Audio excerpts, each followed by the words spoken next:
Hello viewers, আসসালামু আলাইকুম। আজকে কথা হলো বাংলাদেশ পুলিশ, র্যাব, আনসার বাহিনীর পোশাক পরিবর্তন নিয়ে। সবাই চ্যানেলটি সাবস্ক্রাইব করে সাথেই থাকবেন। আসসালামু আলাইকুম।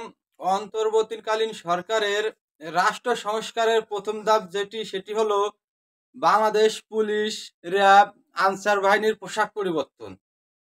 আনসার, পুলিশ, র্যাব এই তিন বাহিনীর পোশাক পরিবর্তন করলে কি তাদের স্বভাব পরিবর্তন হবে?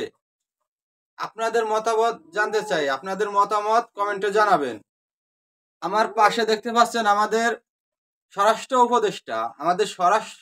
উপদেষ্টা পোশাক নিয়ে কি বলতেছে একটু শুনে নেব। পোশাকের সাথে সাথে সবকিছু মন মানসিকতা সবকিছুরই পরিবর্তন দেয় পোশাকের। বাংলাদেশ পুলিশ, র্যাব, আনসার বাহিনী এদের মধ্যে দীর্ঘ 16 বছর ঘুষ বাণিজ্য চলে। শেখ হাসিনা দীর্ঘ 16 বছর শাসন আমলে এই পুলিশ বাহিনী মিথ্যা মামলা, ঘুষ বাণিজ্য, চাঁদাবাজি, রাস্তাঘাটে গাড়ি ঠেকিয়ে, রিক্সা, অটো, ভ্যান, অন্যান্য যে সকল যানবাহন আছে সব ঠেকিয়ে কিন্তু চাঁদাবাজি করে, মিথ্যা মামলাও দেয়। জুলাই আগস্টে যখন পুলিশ, র্যাব, আনসার বাহিনী, সেনাবাহিনী, বিজিবি গণহত্যা চালায়, তারপর থেকে বাংলাদেশের যে সকল প্রশাসন রয়েছে প্রশাসনের উপরে একটা ক্ষোভ আসে। বাংলাদেশে যখন অন্তর্বর্তীকালীন সরকার গঠন করা হয় তারপর থেকেই রাষ্ট্র সংস্কার করতেছে। রাষ্ট্র সংস্কারের প্রধান ধাপ সেটি হলো বাংলাদেশ পুলিশ, র্যাব, আনসার বাহিনীর পোশাক পরিবর্তন। আসলে কি এই পোশাক পরিবর্তন করলে মন মানসিকতা কি পরিবর্তন হবে? অবশ্যই না। পুলিশ বাহিনীর যে পেশা কিন্তু থেকেই যাবে। মিথ্যা মামলা, ঘুষ বাণিজ্য, গুম খুন এসব কিন্তু থেকেই যাবে, এদের কোনো পরিবর্তন হবে না। গত 20 জানুয়ারি যখন বাংলাদেশ পুলিশের পোশাক পরিবর্তন করা হয় তারপর থেকেই নেটিজেনরা অনেকেই সামাজিক যোগাযোগ মাধ্যমে বিভিন্নভাবে লেখালেখি করে। তার ভিতর একটি অন্যতম হচ্ছিল অন্তর্বর্তীকালীন সরকারের সিস্টেম ভালো না, সিস্টেম অন্যরকম। আসলে কি তাই? আপনারা যে পুলিশের পোশাক পরা তিন ব্যক্তিকে দেখতে পাচ্ছেন, হঠাৎ করে কেউ বুঝতে পারবে না এরা তিনজন পুলিশ নাকি অন্য কোনো বাহিনীর হবে। আসলে কি এটাকে পরিবর্তন করা কতটুকু যুক্তিসঙ্গত হয়েছে আপনারা কমেন্টে জানাবেন।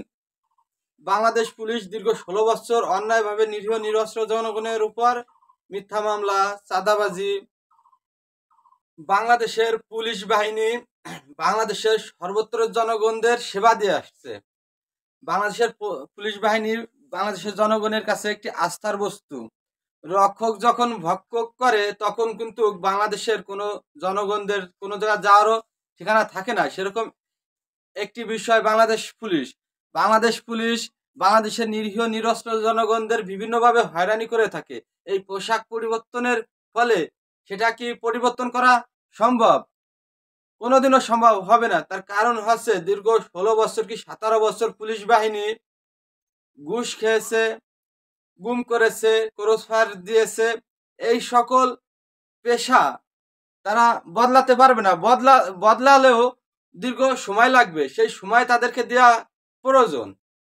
2009 সাল থেকে 2024 সাল দীর্ঘ 16 বছর এই পুলিশ বাহিনী, র্যাব, আনসার, সেনাবাহিনী আরো অন্যান্য যে সকল বাহিনী আছে একযোগে শেখ হাসিনার হয়ে কাজ করে। দীর্ঘ 16 বছর যেহেতু শেখ হাসিনার হয়ে কাজ করে, সেই ক্ষেত্রে বাংলাদেশ পুলিশ, র্যাব, আনসার, সেনাবাহিনী, বিজিবি যাই বলেন এদের স্বভাব পরিবর্তন করার একটু সময় লাগবে।